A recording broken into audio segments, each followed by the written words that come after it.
नमस्कार साथियों, स्वागत है आप सभी का एग्लो पीसीएस में। बहुत सारे लोगों ने फॉर्म डाल रखा है लोअर पीसीएस का। अब लोअर पीसीएस में एक बहुत इंपॉर्टेंट वैकेंसी है जो कि है सहायक चकबंदी अधिकारी की।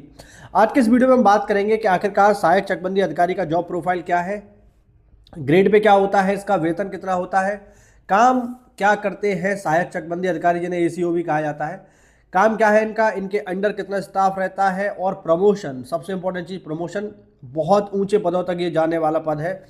तो आज इन सभी चीज़ों पर हम बात करेंगे। होम पोस्टिंग मिलती है या नहीं मिलती है, इन सारी चीज़ों पर चर्चा करेंगे। अपने बारे में बता दूं, मेरा नाम है निशित मिश्रा और मैं वर्तमान में ग्राम विकास अधिकारी के पद पर कार्यरत हूं। आज का वीडियो हमारा रहेगा एसीओ की जॉब प्रोफाइल के बारे में, ठीक है। इसको हम लोग बोलते हैं एसीओ।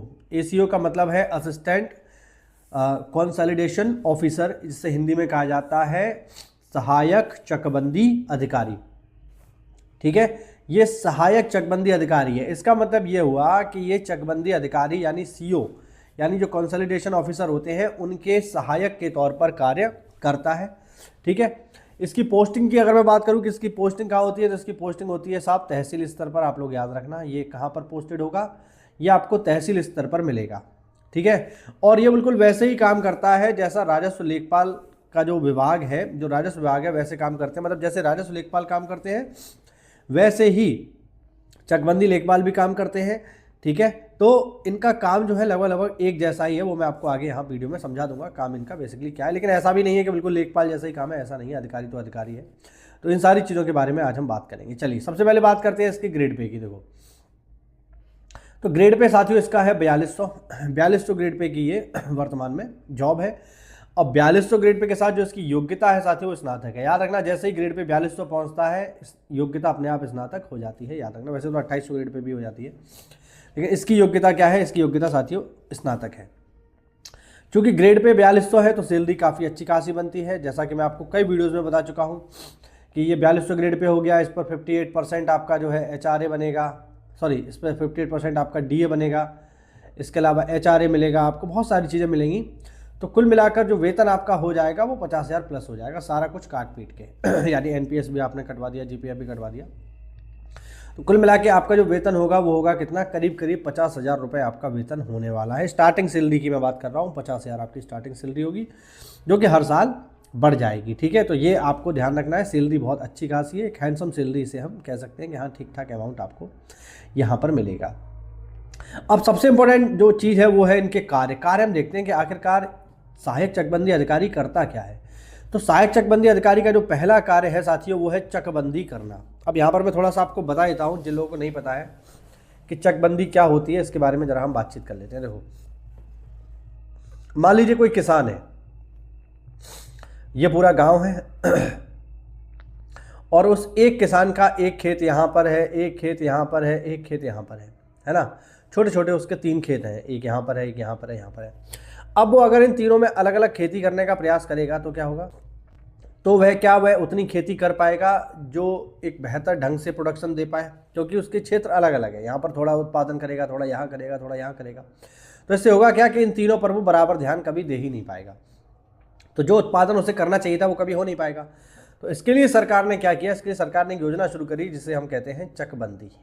अब चकबंदी में क्या होगा, जो उस व्यक्ति के खेत अलग अलग जगहों पर मौजूद थे, है ना, एक खेत यहाँ था, एक खेत यहाँ था, एक खेत यहाँ था, अब इनको हम इकट्ठा करके उसे एक ही जगह दे देंगे, ठीक है। मान लो एक बीघा का ये खेत था, एक बीघा का ये था, एक बीघा का ये था, तो हम क्या करेंगे, उसको एक ही बार में 3 बीघा दे दिया हमने। अब ये 3 बीघा का उसे एक दे दिया और कहा कि साहब यहीं पर आप जो है आराम से कृषि करो, खेती करो और जो भी उत्पादन करना है आप यहीं करिए। इससे होगा क्या कि उसको बार बार इन जगहों पर जाने की आवश्यकता नहीं पड़ेगी, उसका समय बचेगा, मेहनत बचेगी और वो एक ही जगह से ज़्यादा उत्पादन ले लेगा। इसी को हम कहते हैं चकबंदी, ठीक है। तो इसका प्राथमिक कार्य है वो है क्या, वो है चकबंदी करना। अब चकबंदी करने के लिए इनके सहायक के तौर पर कार्य करते हैं चकबंदी लेखपाल,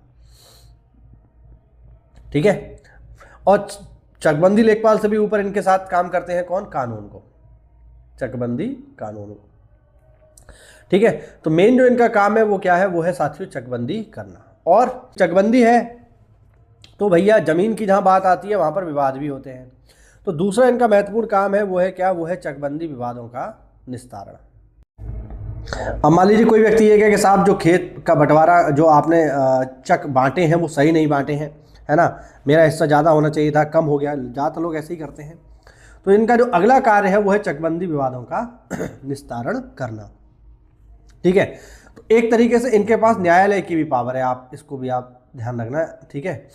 इनको एक तरीके से कोर्ट लगाने का भी अधिकार है, हालांकि इनका कोर्ट जो है किसी बिल्डिंग में नहीं होता है, ज़्यादातर इनका जो न्यायालय होता है वो गांव में ही होता है। जैसे मान लीजिए दो किसानों में कोई विवाद हो गया, तो ये लोग क्या करेंगे, विवाद की स्थिति में गांव में जाएंगे और गांव में जा कर के वहाँ अदालत लगेगी, पक्ष विपक्ष दोनों लोग होंगे, चकबंदी समिति के सदस्य होंगे, सहायक चकबंदी अधिकारी होंगे, लेखपाल होंगे, कानूनगो होंगे, और इन सब की उपस्थिति में वहाँ पर उस मामले का निस्तारण किया जाएगा, है ना।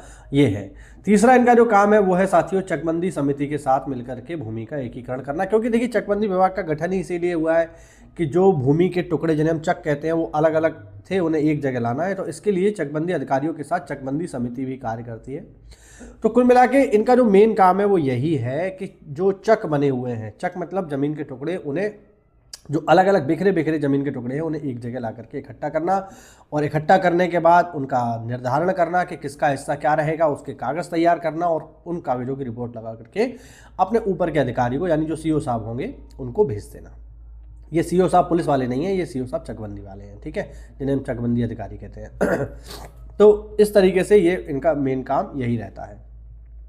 अब इस कार्य को करने के लिए इनके साथ कौन कौन लोग होते हैं, तो यहाँ पर आप देख लो, ये इनके अधीनस्थ कर्मचारी हैं। इनके साथ इनके सबसे, जैसे ये हो गया एसीओ, एसीओ के जस्ट नीचे कौन मिलेंगे आपको, कानूनगो। एक एसीओ के नीचे सामान्यतः 2 से 3 कानूनगो कार्य करते हैं, ठीक है। कानूनगो से नीचे जाओगे तो इनके साथ देने के लिए मिलते हैं लेखपाल।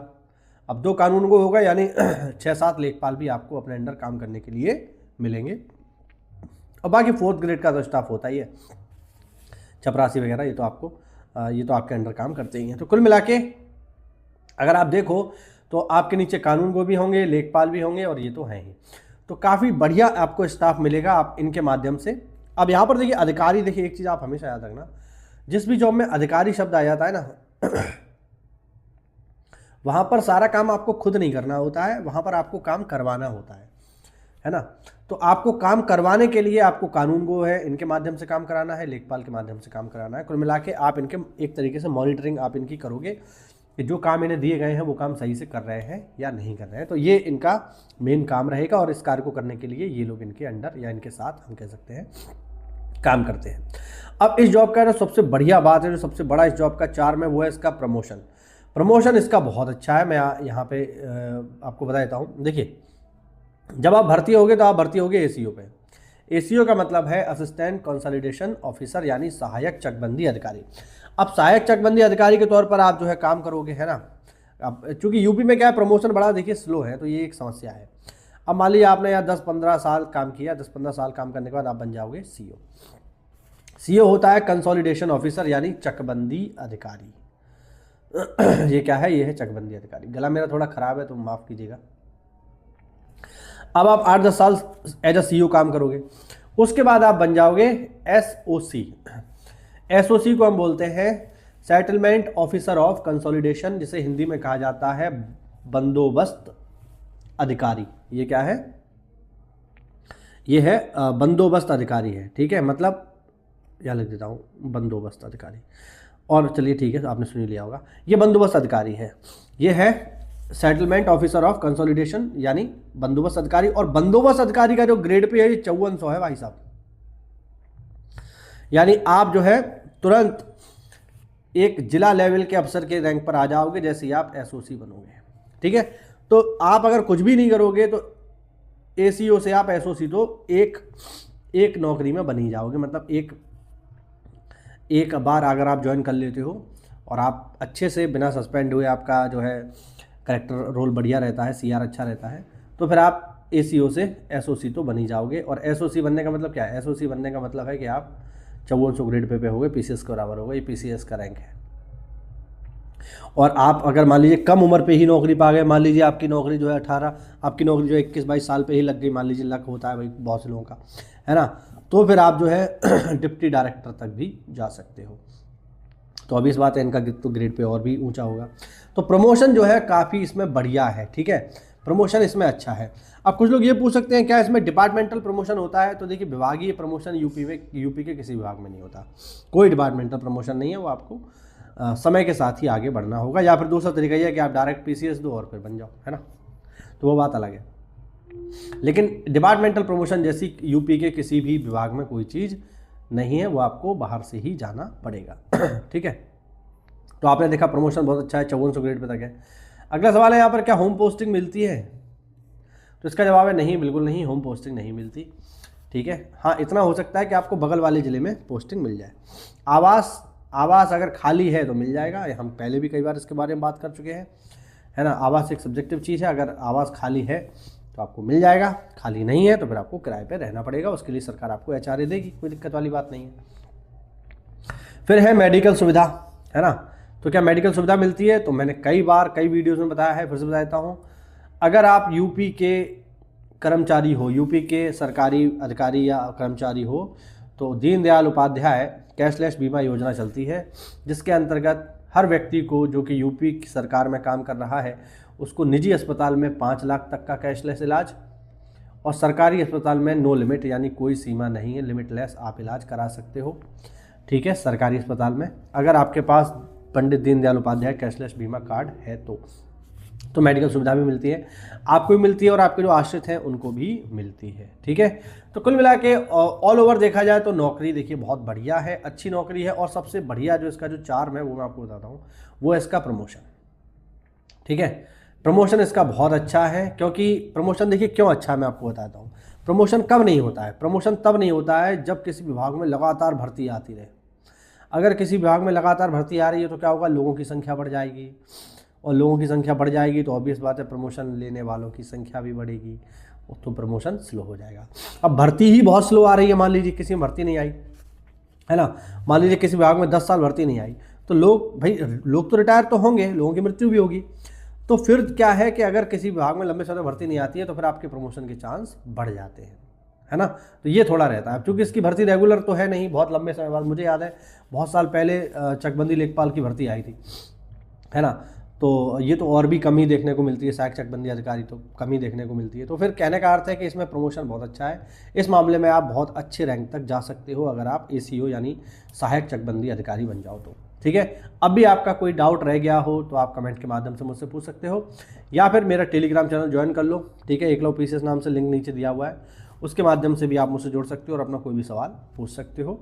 ठीक है, मिलते हैं अगली क्लास में, तब तक के लिए जय हिंद, जय भारत, वंदे मातरम।